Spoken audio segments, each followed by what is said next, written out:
Hello students, myself Poonam Mistry. Welcome to my YouTube channel. Today we are going to continue chapter number 1 of PS, that is power sharing. As we have already completed majoritarianism in Sri Lanka, it was the last topic. Let's continue with the topic that is accommodation in Belgium.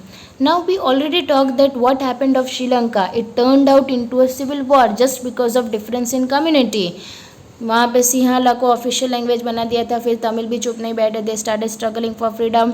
They wanted Tamil should be an official language and which turn into a civil war, जिसमें उनका economic development, social cultural life पूरी spoil हो गई थी.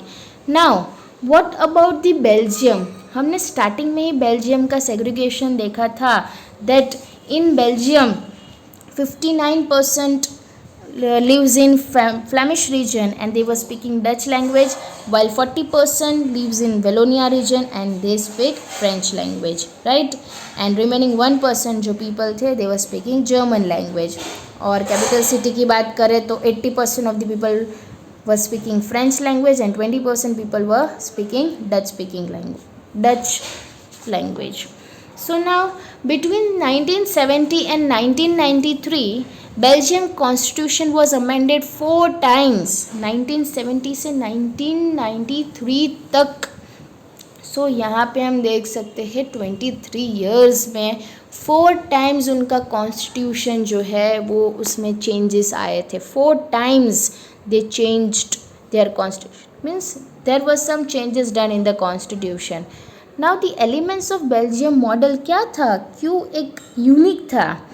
Of course, we know that the elements of Belgium model were number of Dutch and French speaking ministers shall be equal in central government. उनको पता है problems होंगे और 1950s and 1960s हमने देखा था in the first part that problem started between Dutch and French speaking people. So जब constitution में चेंजेस आए तो उनके एलिमेंट्स क्या थे. फर्स्ट ऑफ ऑल कि number of Dutch and French speaking ministers जो होंगे, जो वर्क करेंगे, shall be equal in central government. Why so, क्यों इक्वल कर दिए, सो दैट जो भी डिसीजन आएगा वो इक्वल होगा. ऐसा नहीं है कि यहाँ पे सिर्फ डच पीपल के मिनिस्टर्स वर इन मेजॉरिटी और फ्रेंच के माइनॉरिटी में थे, ऐसा नहीं था. Equal number of people were there as a minister in the central government so that they can take the decision without any partiality. Many powers of the central government has given to state government of 2 region of the country.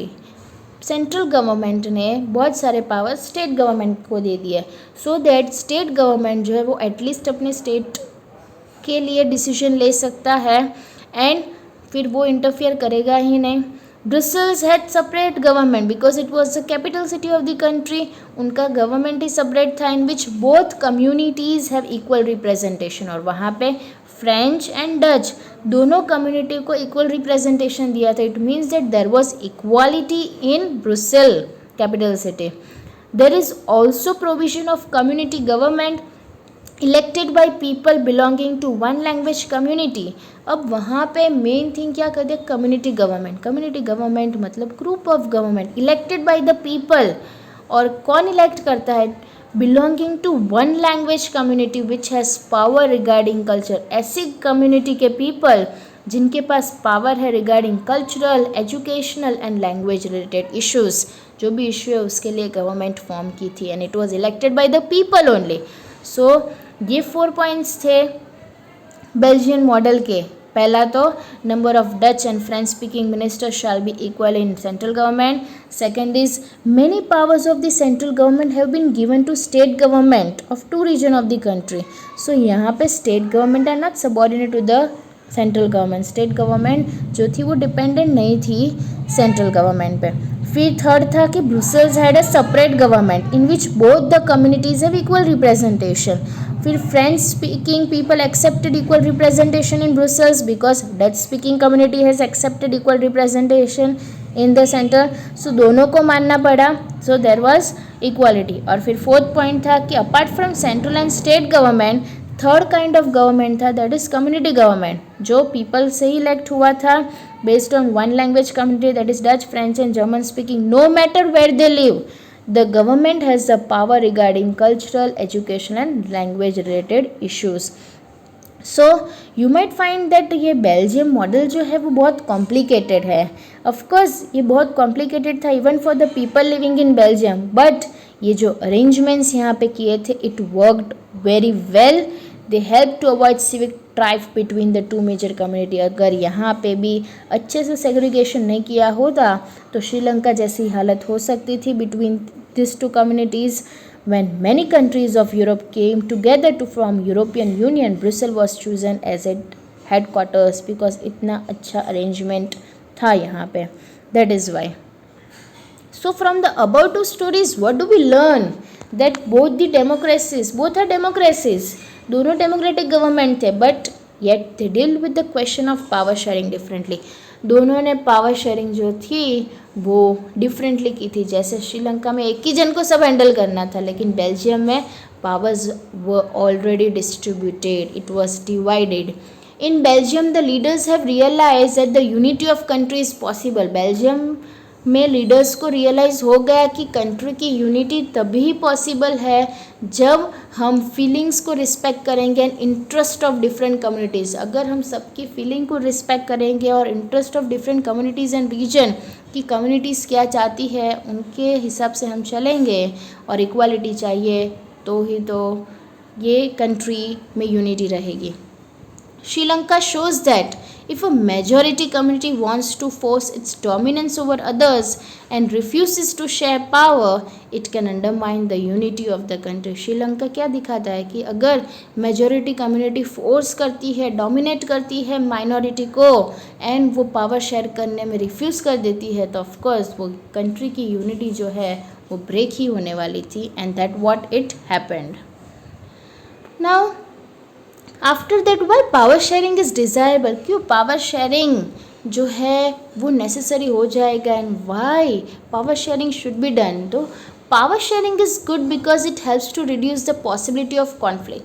अगर हम power ही share करेंगे, power share कर देंगे तो जो भी conflicts होने वाले हैं बिटवीन टू सोशल ग्रुप्स वो सॉल्व हो जाएंगे. पॉसिबल ही नहीं होगा, हम दोनों को डिफरेंट पावर्स ही दे देंगे, सो पॉसिबिलिटी ही नहीं है कि कॉन्फ्लिक्ट्स हो. Power sharing is a good way to ensure the stability of political order also. Power sharing एक गुड वे है कि स्टेबिलिटी, पॉलिटिक्स में एक स्टेबिलिटी रहे, ऐसे नहीं चेंजेस आते रहे, स्टेबल रहे. Power sharing is the very spirit of democracy. Living in a democratic country power sharing तो बहुत अच्छा है.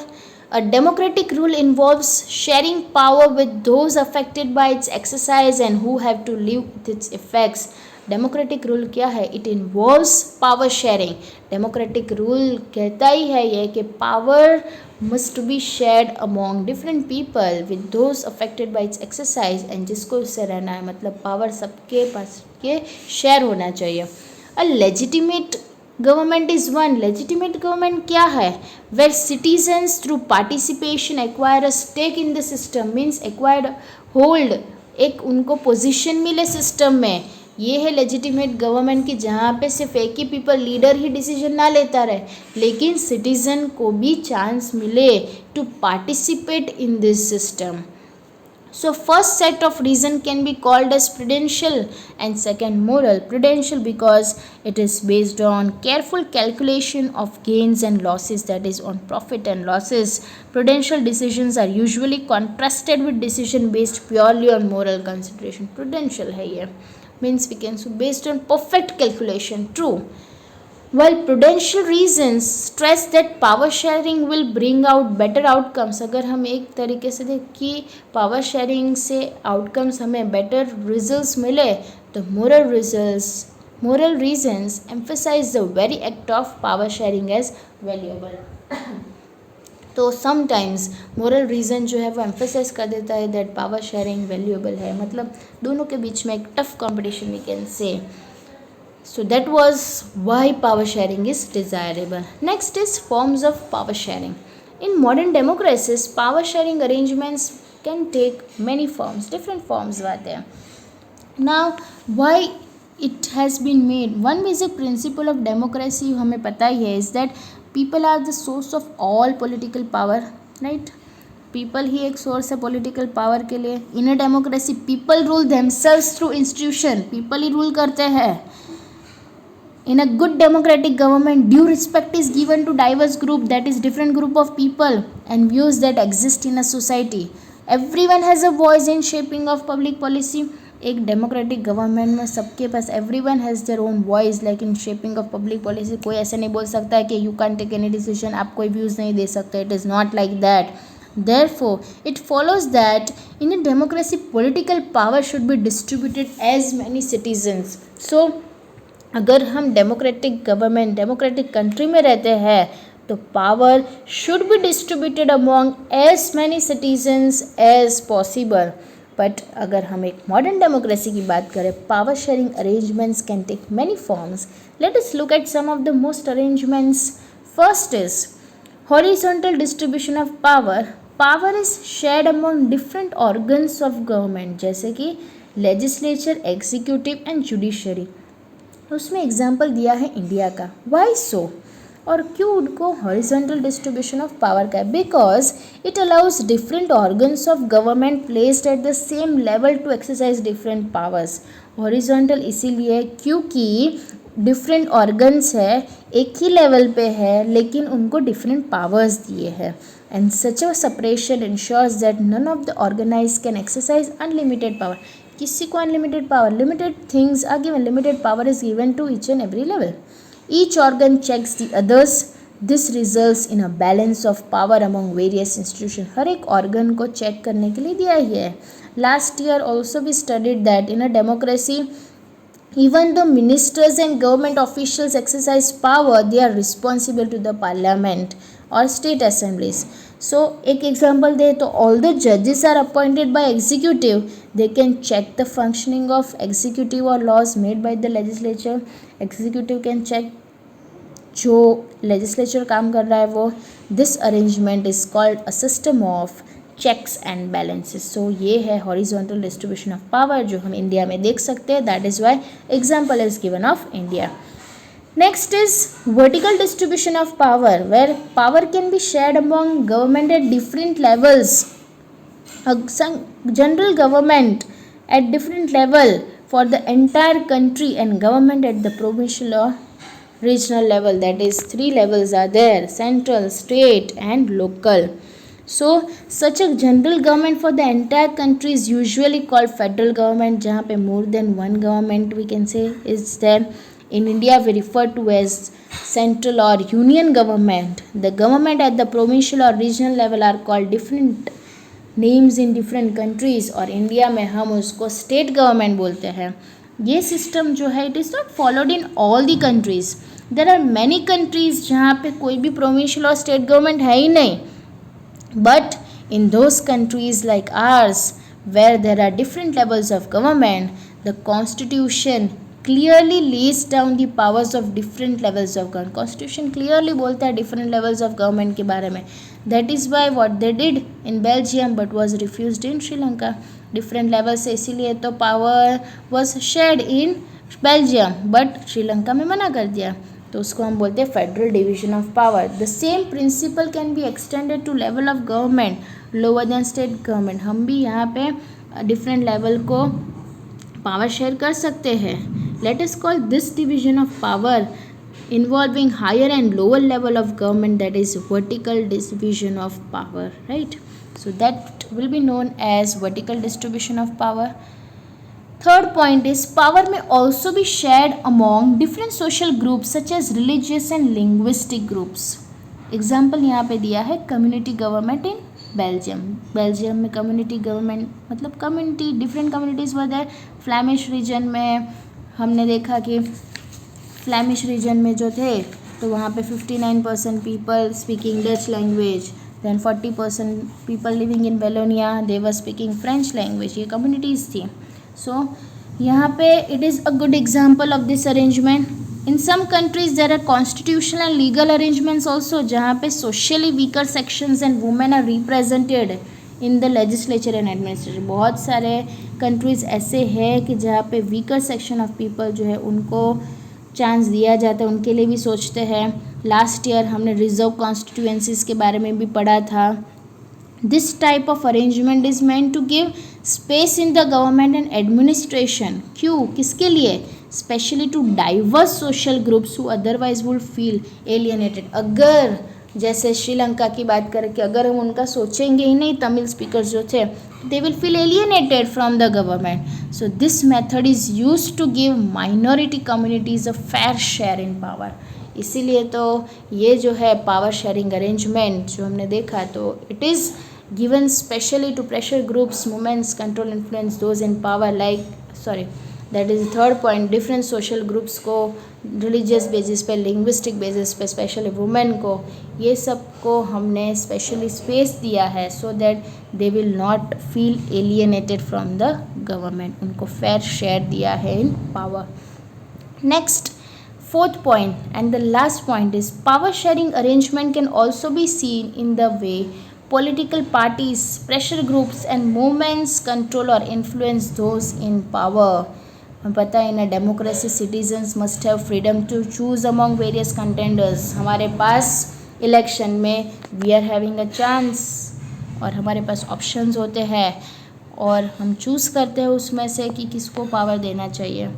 But in contemporary democracies this takes the form of competition. लेकिन आज के ज़माने में मॉडर्न डेमोक्रेसी की बात करें तो एक कॉम्पिटिशन चली जाती है और चलती रहती है. In the long run power is shared among different political parties that represent different ideologies and social groups. Long run, बहुत लंबे टाइम की बात करें तो पावर जो शेयर हुआ होता है अमंग डिफरेंट पॉलिटिकल पार्टीज़ जो different ideologies and social groups को डिफाइन कर सकता है. लेकिन अगर हम हर एक साल, एग्जाम्पल है कि एवरी ईयर अगर हम चेंज ही करते रहेंगे पॉलिटिकल पार्टीज़ तो कुछ स्टेबलाइज नहीं रह पाएगा, right. So sometimes this kind of sharing can be direct when two or more parties form an alliance to contest election. कभी कभी ये भी पॉसिबल है कि two or more parties join together and form one party. If the alliance is elected they form a coalition government, जिसको हम coalition government बोलते हैं. Two or more parties form and one single party and thus they can share power.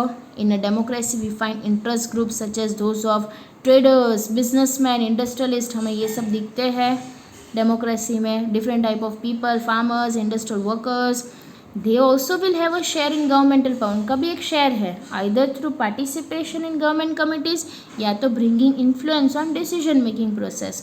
किसी ना किसी में उनका share तो है ही. so that was all about the power sharing. And the next topic of this means already this chapter is completed, but इसका जो further discussion है it will be continued in the second chapter. So that was all about the first chapter. If you enjoyed watching my video, please do like and subscribe my channel. Thank you for watching my video.